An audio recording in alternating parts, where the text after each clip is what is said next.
Welcome to SurePass, where we share for you to learn and succeed. In this video, we will be discussing accident as one of the exempting circumstances.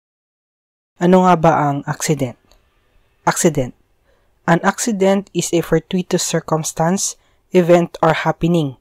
An event happening without any human agency, or if happening wholly or partly through human agency, an event which under the circumstance is unusual or unexpected by the person to whom it happens.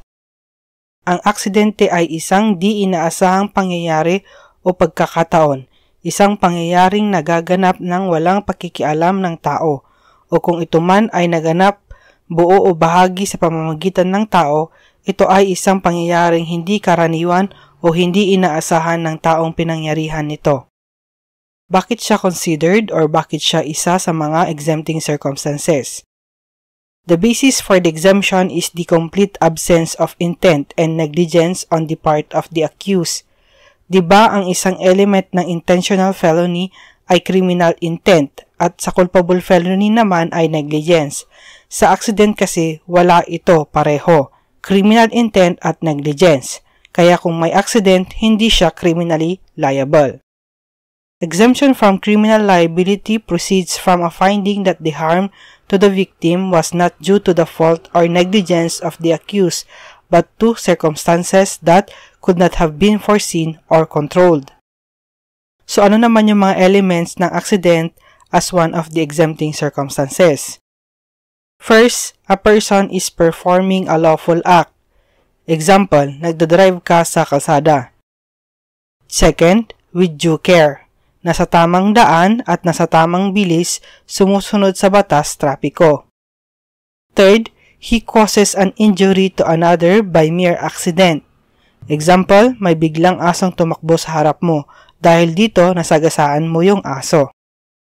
Fourth, without fault or intention of causing it.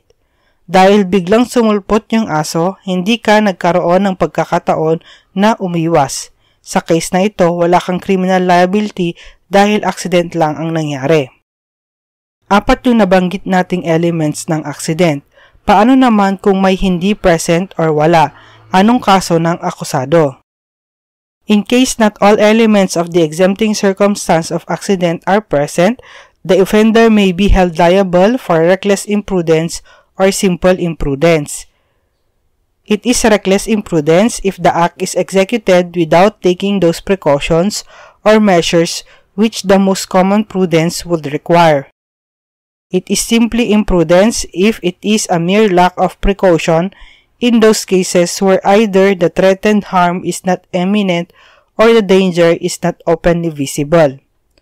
Sa imprudence kasi, hindi mo naman sinadya yung krimen, pero paparusahan ka pa rin dahil naging pabaya ka. Balikan natin yung example natin kanina. Yung asong nasagasahan, kung ang takbo mo ay sobrang bilis at sa bilis ng takbo mo nasagasahan mo yung aso, hindi yun accident. Reckless imprudence na yung action mo kasi naging pabaya ka. Thank you for watching. If you like this video, don't forget to share it and to subscribe.